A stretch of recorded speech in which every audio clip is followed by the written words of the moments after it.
죄를 사하시는 예수님, 이렇게 제목을 정해두고 있는데요. 예수님의 이 땅의 사역을 크게 네 가지로 좀 분류할 수 있습니다. 첫째는 질병을 고치시는 그런 예수님의 모습이 나오고요. 두 번째는 자연 만물을 다스리시는 그런 모습으로 나오고, 세 번째는 죽음을 이기시는, 죽은 자를 살리시는 그런 모습으로 나오고, 마지막 네 번째가 죽귀, 귀신을 쫓아내시는 그런 모습으로 나옵니다.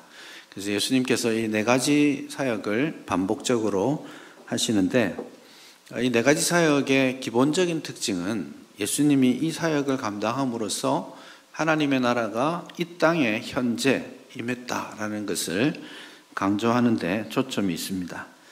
2장의 내용이 결과적으로는 내 죄 사함을 받았느니라 라는 말씀으로 이어지고 있지만, 기본적으로는 오늘 본문의 말씀은 질병을 고치시는 그 예수님의 사역과 연결되어 있습니다. 2장 1절을 보시면 수일 후에 예수님이 다시 가버나움에 들어가셨다라고 말씀하죠. 예수님께서 처음 갈릴리 사역을 하실 때 가버나움에서 사역을 하셨습니다. 1장 21절에 보시면 그들이 가버나움에 들어가니라 이렇게 되어 있죠. 가버나움에서 사역하셨는데 그냥 세속적인 말로 하면 엄청 성공했습니다. 너무 많은 사람들이 찾아오고, 예수님께서도 많은 병자와 여러 일들을, 귀신을 쫓으시고 놀라운 기적을 행하셨죠. 그 때문에 엄청나게 많은 사람들이 새벽부터 밤늦게까지 그냥 예수님 곁에 다들 몰려오는 상황이었습니다. 그래서 아마 예수님께서는 이 가버나움 사역을 조금 이제 쉬시기 위해서 잠깐 물러가셨다가 다시 들어오시는 그런 대목입니다. 들어오니까 예수님이 집에 오셨다라는 소문이 다시 들립니다. 그래서 2장 1절에 보시면 집에 계시다는 소문이 들린지라. 그러니 많은 사람이 모여서 문 앞까지도 들어설 자리가 없게 되었습니다. 사람들이 막 예수님의 소식을 듣고 막 달려옵니다. 아마 그 사람들 중에서는 구경하려고 오는 사람들도 있었을 거고, 그들 중에 어떤 사람들은 좀 질병의 고침을 받기 위해서, 혹은 예수님의 말씀을 좀 들어보고 싶은 마음으로 사람들이 모여들었을 겁니다. 막 문정성시죠. 이제 들어찰 데도 없습니다. 문 앞에까지, 바깥에까지 사람들이 다 몰려 있고, 그 가운데에서도 예수님께서 그들에게 도를, 하나님의 말씀을 전하고 계시는 그런 모습입니다. 근데 그 상상이 되시죠? 그냥 막 예배당으로 치자면 가득 차 있고, 이 강대상까지 사람들이 올라와 앉아 있고, 저 밖에서 지금 못 들어와 가지고 서 있고, 그런 상황인데 갑자기 한 이상한 소리가 들립니다. 이 꼭대기에서 뭐 우당탕탕탕탕 소리가 나고, 흙이 떨어지기 시작하고, 이게 무슨 난리가 났나 싶어서 보니까 어떤 사람들이 지붕을 뜯고 있는 겁니다. 지붕을 뜯어가지고 거기서 한 중풍병자를 이렇게 달아서 내리고 있는 그런 모습입니다. 이 지붕이라는 것이 우리 예전에 그 1층 양옥집 같은 거 있잖아요. 옥상에 있는 양옥집, 그런 느낌입니다. 근데 이제 우리는 양옥집 시멘트로 발라서 뜯기가 어렵지만, 이 당시는 그런 시멘트 구조물이 아니라 흙과 진흙이죠. 진흙과 집 같은 거, 그런 이제 나무들을 섞어 가지고 그리고 올려놓는 그런 거이기 때문에, 또 아마 이제 재력 여하에 따라서 집만 엎어 가지고 해놓기도 하고 그렇습니다. 그래서 이제 지붕을 뜯는 것이 구조적으로 이제 사실은 남의 집이니까 간단한 일은 아니겠지만, 어쨌든 막 뜯어가지고 중풍병자를 내리는 그런 상황인 겁니다. 한번 상상을 해보십시오. 깜짝 놀랄 일이죠. 막 사람들이 몰려 있는데 위에서 지붕이 뜯어져 나가고, 자기 집도 아닌데 집주인이 얼마나 마음이 불편했을까, 이런 생각도 들 수 있는 겁니다. 그래서 사람들이 막 이제 보는 가운데 중풍병자가 이렇게 달려서 내려오고 있습니다. 대단한 결단이죠. 그 사람들, 그러니까 중풍병자의 친구들이 그 일들을 하고 있는 겁니다. 아마 예수님 오셨다는 말씀을 듣고 친구들이 내 친구, 사랑하는 친구 예수님께 데리고 가서 좀 낫게 할 수 있을 거라는 기대감을 가지고 왔는데 이미 막 사람들이 들어차 있으니까 이 환자를 들고 이제 들어가기 어려운 상황이 되었고, 그래서 옥상 외부로부터 이어지는 옥상들도 많이 있습니다. 그래서 옥상으로 올라가서 지붕을 뜯기로, 대단한 결단이라고 할 수 있겠습니다. 그래서 아마 친구를 향한 나름의 굉장히 선한 의지와 열정을 지금 보이고 있고, 예수님께서 그런 모습을 귀하게 보셨습니다. 5절을 보시면 예수께서 그들의 믿음을 보시고 중풍병자에게 말씀하셨다, 그렇게 말합니다. 중풍병자의 믿음이 있었느냐 없었느냐, 이것은 본문이 뚜렷하게 말하고 있지는 않지만 중풍병자의 믿음과 함께 친구들의 믿음도 여기에서 주목받고 있다라는 것을 우리가 알 수 있습니다. 아마 중풍병자도 그렇고 친구들도 그렇고 어떻게든지 예수님께만 나아가면 이 문제가 해결될 수 있을 거야 라는 그런 기대와 소망을 갖고 또 여러 가지 어려움이 있음에도 불구하고 그거를 극복해가면서 나중에 뭐 내가 다 물어줘야지, 다시 지붕을 얹어줘야지, 혼나면 내가 뭐 멱살을 잡히더라도 이 문제만큼은 내가 꼭 해결해야지, 예수님께 나가기만 하면 반드시 해결될 수 있을 거야 라는 그런 기대를, 소망을 가지고 나아간 것이죠. 그런 의미에서 요즘 같은 시대에 이런 친구들의 믿음과 헌신, 사랑의 수고, 이런 것들이 우리한테 하나의 교훈이 되지 않을까 생각합니다. 내 코가 석잔데 남의 일 뭐 봐줄 거 있습니까? 남을 위해 시간을 투자한다든지 굳이 나에게 유익이 되지 않는데 돈을 투자하고 마음을 쓰고 하는 게 요즘은 뭐 그렇게 사람들이 하려고 하지 않죠. 개인주의적인 그런 사고들이 많은데, 어떤 의미에서 교회 공동체는 이런 친구들의 믿음 우리가 좀 많이 가지고 회복해야 되지 않을까라는 그런 생각도 해봅니다.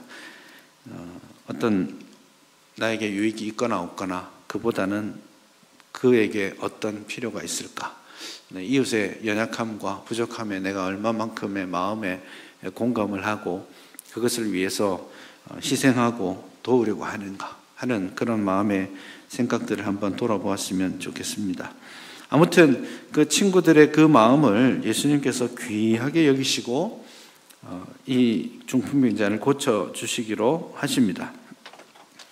모두에게 주된 관심은 중풍병자가 고침을 받고 일어날 수 있느냐, 뭐 이런 거가 가장 주된 관심인데, 예수님께서 고쳐주시기로 하셨는데 굉장히 뜻밖의 말씀을 5절에서 하십니다.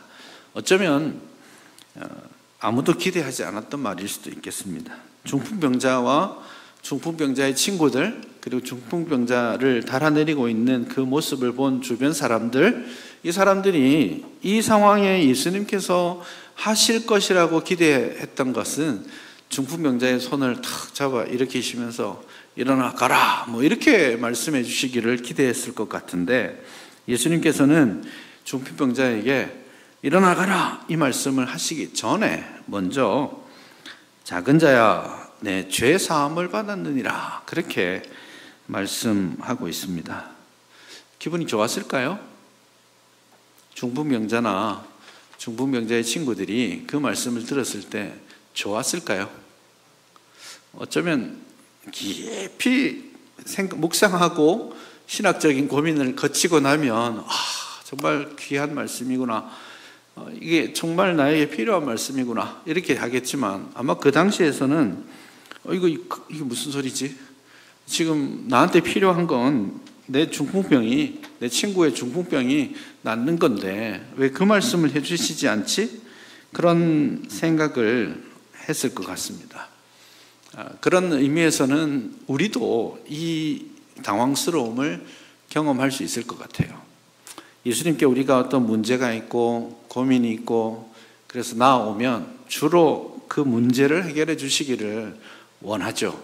근데 사실은 예수님은 우리가 직면하고 있는 그런 문제들에 집중하기보다는 조금 더 근원적인 부분에 있어서 주님과 문제 해결 받기를 원하시는 것이죠. 그래서 먼저는 병 고침 이전에 죄 사함을 선포하고 계시는 겁니다. 병 고침보다 죄 사함이 훨씬 더 근원적이고 훨씬 더 중요한 그런 기적이라고 할 수 있겠죠. 이 사실을 누가 잘 알고 있었냐면 6절에 보시면 어떤 서기관들이 이 사실을 정확하게 알고 있었습니다. 서기관들은 성경의 전문가들이었죠. 성경을 그 당시 서기관들은 여러분 믿든지 안 믿든지 성경을 다 외우고 있었습니다. 구약 성경을 머릿속에 다 외워가지고 사람들이 둘러앉아가지고 그냥 자 내가 외워볼게 하고 창세기 막 외우다가 끝자리가 틀리면 아니야 틀렸잖아 하고 수정해주고 그런 공동체, 그렇게 성경이 수천 년 동안 우리에게까지 오게 된 거거든요. 이 서기관들이 성경 정말 박사들입니다. 그래서 이 본문에서도 예수님이 하신 말의 의미를 가장 정확하게 이해하고 있습니다. 갑자기 서기관들이 왜 여기에 있을까? 이런 질문을 할 수 있는데요.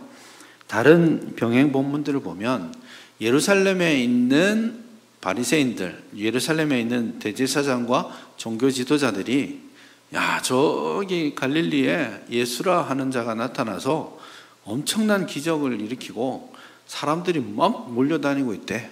그러니 너 가서 예수라는 자가 무슨 소리 하고 있는지 잘 엿듣고 문제가 있는지 좀 보고 와. 이렇게 해서 파견된 사람들이 여기 나와 있는 서기관들입니다. 귀를 쫑긋하고 꼬투리 잡을 거 있는지 혹은 뭐 자기 전통에 맞지 않는 거 있는지 그걸 지금 보려고 하는데 옳거니 잡은 겁니다. 죄를 사한다고? 서기관이 이렇게 말하죠. 세상에 신성모독 아닌가? 오직 하나님 한 분 외에 누가 능히 죄를 사한단 말이냐? 그렇게 말했습니다. 맞죠? 하나님만이 죄를 사하시는데 예수라는 자가 자기가 죄를 사한다고 하니까 둘 중에 하나죠. 진짜 사기꾼 신성모독자이든지 아니면 진짜 하나님의 아들 신이시든지 그 둘 중에 하나일 겁니다. 서기관들은 전자 신성모독이라고 생각한 것이죠. 그러나 어쨌든 해석은 그 말의 의미를, 성경적 의미를 정확하게 서기관들은 이해하고 예수님을 마음으로 비방하게 되는 것이죠. 그래서 6절에 보시면 거기 앉아서 마음에 생각하기를 마음으로 야, 저 신성모독이 아닌가 그렇게 하고 있는데 8절에 가서 보시면 예수님도 그들이 마음으로 이렇게 생각하는 줄을 예수께서 곧 중심에, 이 중심에도 마음에 이 말입니다. 마음으로 아시고, 그러니까 마음으로 예수님도 그 상황들을 다 아시고 불쑥 그들에게 어찌하여 너희가 이 생각을 하느냐. 서기관이 깜짝 놀랐겠죠. 아마 섬뜩했을 것 같아요. 저 같으면 내가 지금 말한 것도 아닌데 어떻게 내 지금 마음의 생각을 저자가 한단 말이지? 자, 이쯤 되면 서기관들이 진짜 하나님인가? 이런 생각을 해야 되는데 거기까지 이르지 못하고 있는 것이죠. 그러면서 예수님이 이렇게 말씀하십니다. 중풍병자에게 내 죄 사함을 받았느니라 하는 말과 일어나 내 상을 가지고 걸어가라 하는 말 중에서 어느 것이 쉽겠느냐? 어느 것이 쉽겠습니까? 둘 다 사실은 어려운 말인데 죄 사함을 받았느니라 라는 말은 궁극적으로는 오직 하나님만이 할 수 있는 매우 어려운 말입니다. 그렇지만 현실적으로는 굉장히 쉬운 말입니다. 그래서 됐어, 내가 너 죄를 사함을 하면 아멘 하고 가면 그만이잖아요. 그 누가 입증할 겁니까? 그래서 죄 사함을 받았느니라 말하는 것은 말하기는 좋은 말입니다. 실제로 하나님의 아들이시면 일어나 네 상을 들고 가라, 이 말은 굉장히 쉬운 말씀이시겠죠. 그렇지만 바리새인들은 섣불리 할 수 없는 말입니다. 현실적으로는 굉장히 쉬운 일이지만 이거는 바로 들통나는 일입니다. 일어나 가라 했는데 못 일어나면 큰일 나는 일이죠. 소위 이제 경상도 말로 뽀록 나는 순간이 금방 오는 거잖아요. 그래서 궁극적으로는 죄 사함을 받았다라는 말이 매우 어려운 말이지만 현실적으로는 일어나 내 상을 들고 가라라는 말이 훨씬 더 어려운 말입니다. 그렇게 비교하시면서 예수님께서 정말 죄 사하는 권세를 가진 자가 일어나 걸어라 라는 말도 하게 된다는 것을 본문에서 분명하게 말씀해 주고 있습니다. 죄 사함을 받는 것, 하나님 앞에 죄 사함의 은혜를 누리는 것, 이것이 가장 어렵고 가장 귀한 축복이라는 것을 우리는 알아야 합니다. 병고침이나 내가 기도하는 기도의 제목이 응답받거나 혹은 내 사업이 좀 더 잘 되거나 이런 주제가 우리에게 바로바로 다가오는 이슈가 될 수는 있겠지만 그보다 더 큰 은혜, 더 중요한 은혜가 내 죄 사함을 받았다라는 용서의 확신입니다. 그래서 그 부분에 대해서 사실은 드러나지 않는 일이죠. 그러니까 죄 사함을 받았다, 용서의 은혜다, 이런 것들이 말을 해도 뚜렷하게 겉으로 드러나는 문제가 아니기 때문에 우리가 좀 그냥 넘기는 그런 경향들이 있겠지만 겉으로 드러나는 육신의 문제라든지 사회의 문제라든지 이런 것들에 집중하지 마시고 근본을 하나님 앞에 드러내야 됩니다. 내 영혼의 치유, 용서와 사죄의 확신, 이것이 우리에게 가장 힘들지만 중요하고 가장 큰 은혜라는 것을 기억할 수 있었으면 좋겠습니다. 이 사람 예수님께서 일으키셨습니다. 온전하게 일으켜 주셨죠. 내 상을 가지고 집으로 가라. 일어나는 것도 큰 일이고, 생각해 보십시오. 계속해서 자기가 힘을 중풍에 걸려서 힘을 못 쓰고 있었다면 아마 그게 나음을 입었어도 바로 일어나고 바로 힘을 쓰는 것이 쉽지 않았을 수 있습니다. 그러나 일어나서 자기를 들쳐매고 왔던 그 상을 본인이 들고 집으로 간다는 것이 그 사람의 육신의 문제가 온전히 해결되었다는 것을 확정하는 것이죠. 하지만 여러분 생각해 보십시오. 이 사람 나중에 또 아팠겠죠. 시간이 지나면 이 육신은 또 아파질 것이고 또 시간이 지나서 이 사람은 또 자기의 생명의 시간이 끝나면 죽었을 겁니다. 그래서 이 땅에서 누리는 것들, 이 땅에서 우리가 소원하는 것들은 굉장히 제한되어 있다는 것을 우리가 항상 기억해야 됩니다. 그게 있고 없고를 따라서 내 행복의 문제가 왔다 갔다 해서는 안 된다는 거예요. 영원한 가치, 그리고 하나님 앞에 영원을 세울 수 있는 그것에 우리가 집중할 수 있어야 합니다. 여러분이 오늘 와서 기도할 내용들이 여러 가지가 있겠고 또 그 기도의 내용들은 꽤 다수가 여러분들의 주변의 일들이겠지만 근본적으로 내가 하나님 앞에 죄 사함을 받은 것에 대한 확신과 그 은혜를 감사하는 영적인 회복, 영적인 출발, 여기에 우리의 마음을 드렸으면 좋겠습니다. 예수님은 어떤 분이십니까? 예수님은 나의 중풍병을 고쳐주시는 분이시기도 하지만 우리에게 내 죄사함을 받았느니라 라고 말씀하실 수 있는 참된 하나님의 아들이십니다. 그 믿음을 다시 한번 새롭게 했으면 좋겠습니다. 여러분에게 죄사함의 확신이 있습니까? 지금 주께서 부르셔도 거침없이 주 예수 그리스도의 십자가 보혈의 은혜로 내가 구원함을 입었다라는 것을 확신하고 있습니까? 그 확신을 잃지 않고 사는 것이 내 육신의 건강보다, 내 재산의 유무보다 내 행복을 가져다주는 근본적인 치유라는 것을 꼭 기억하시고 그 주님을 영접하고 그 주님을 다시 한번 고백하는 복된 시간 될 수 있기를 바랍니다.